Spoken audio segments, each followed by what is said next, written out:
is it says, okay, we know this initial condition. We know we're starting at 0, 1. So 0, 1. That's our initial condition. And we know that this would tell us the slope of the tangent line at that point. So at 0, 1, our slope, our dy dx at 0, 1 would equal 2 minus 0 plus 1 or 3. So what Euler said is if I start at this point, and now I know that my slope is positive 3, I'm just going to move in that direction for a small increment. So if I started at this point 0, 1, and I move with a slope of 3, for a small increment, I'm going to get to a new point where we can calculate the slope and do it all again. Well, we kind of have to decide what our small increment is. So I'm going to say for right now that our small increment is 0.5. So I now need to know the coordinate of where I am.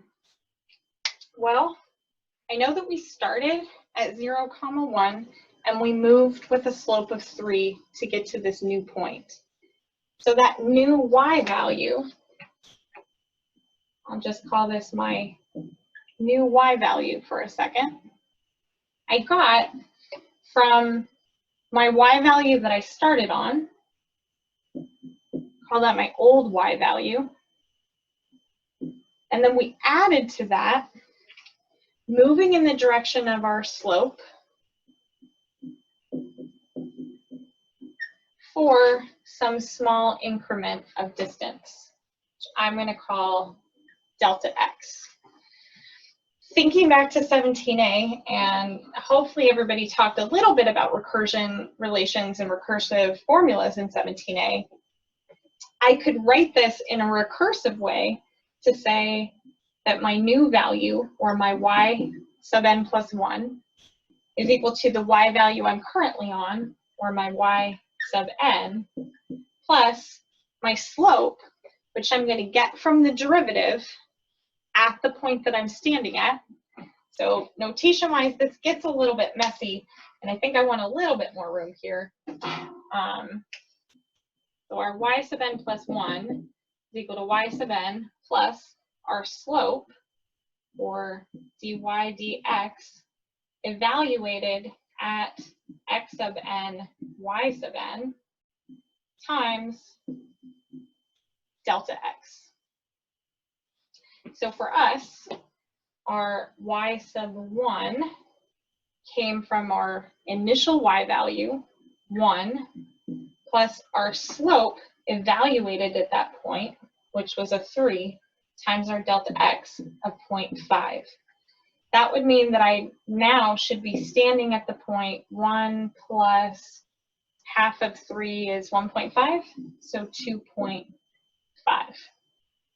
So that next point on my graph would be the point x value of 0.5, y value of 2.5. And now we repeat the whole process over again. So I'm going to get my next y value by starting at the point that I'm at right now, 2.5, plus now I need to figure out my slope. So now, instead of looking for the slope at 0, 1,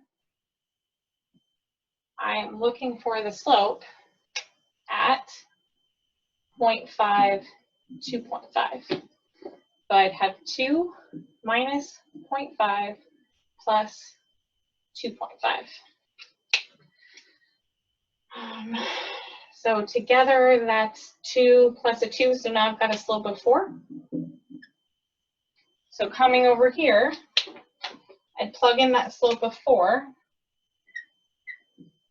times my delta x of 0.5, which means half of 4 is 2, 2.5 plus 2 would be 4.5. So the next point that I'm at would be the point 1, because I've moved over 2 sets of my 0.5, comma, 4.5. And we would do it all again. So what Euler's method does for us is it gives us a way to numerically to be equal to 0.25. And again, that's something that would be specified in the question, what our delta x needs to be. So I'm going to start. This right here tells me that x is 0, y is 1. So that's still my starting point for my graph.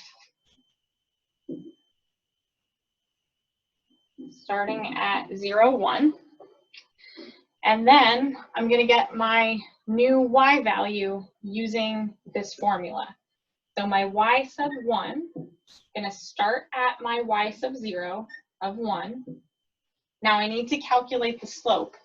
So right now I'm standing at the point 0, 1. So my slope will be evaluated at 0, 1. So I've got 2 minus 0 plus 1. So that's our slope of 3. So now I've got my dy dx with a slope of 3 times our delta x, which I set at 0.25.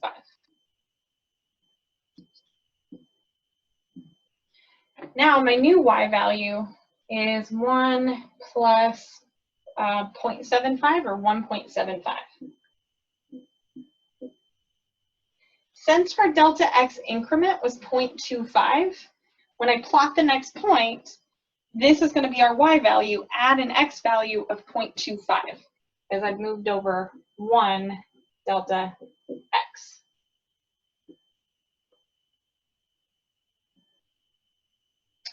So there's my 0.25, comma, 1.75. To get that next y value, I know my y sub 2. I go back to say, where am I standing right now? Right now I'm at a y value of 1.75. So I'm at 1.75 plus, now I need to find the slope.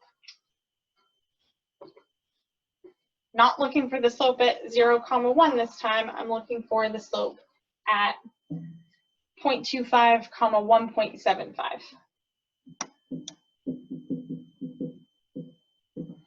So I've got 2 minus 0.25 plus 1.75.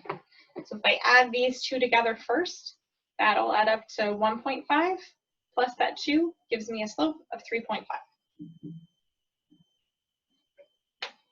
To stick into our formula here, so I've got 3.5 times 0.25 because our delta x increment is staying the same. I'm going to cheat and grab a calculator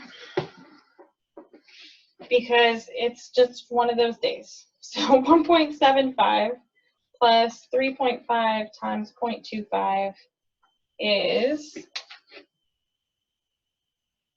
2.625. When I go to graph that, I've moved over another delta x, which means I'm now at an x value of 0.5, with a y value of 2.625.